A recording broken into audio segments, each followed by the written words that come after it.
Too Fast for Death here, back again to show you how to play a tricky endgame and clutch the dub. Let's get straight into it. This is the circle we're working with, rotating out of port down towards Sqaud with just this little island for cover. You can see me here taking a defensive behind this boat, getting a view on a team that's up on this hill in circle.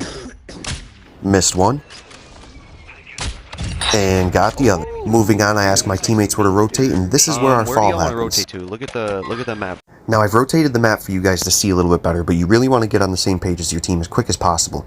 We can either rotate left into buildings with enemies, or we can rotate right, hold up a defensive on that island with the water to our backs. Look at the map. Here I'm discussing that with my team, going over each option, scoping out the area as well, and we decide to rotate back to the island using the water as a possible getaway if need be.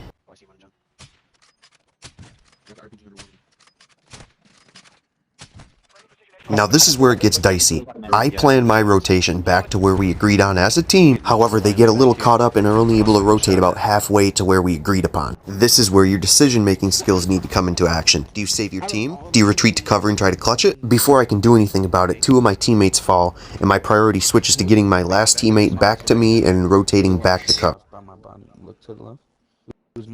Now I've had a few end circles down here and I know that there's a pretty steep bank on the backside of this island and I'm going to use that to my advantage by laying down and using it as a head peek. Unfortunately the guy up top tags me a little bit and I am out. Now we're scrambling for position, plates, and some sort of cover. Right here is when my last teammate goes down.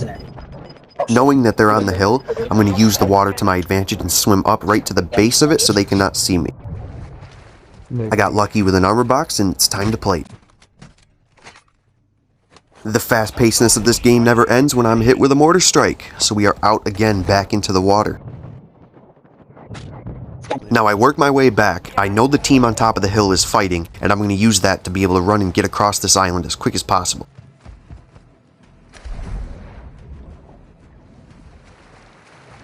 Now there are 3 people left, including me.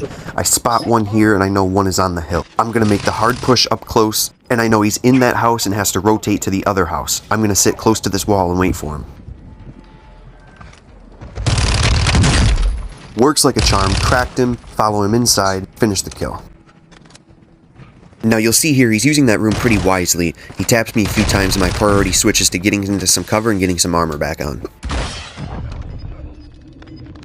You'll notice my health pretty much gone, gas mask life pretty much gone, and at this point the adrenaline's pumping and I am stressed. Now I notice the guy I was fighting has died, which means last guy has to be inside that house right there. I'm going to duck down into the water and get a view on things. I get flashed right here. The key is just stay calm, stay where you are, and stay in cover.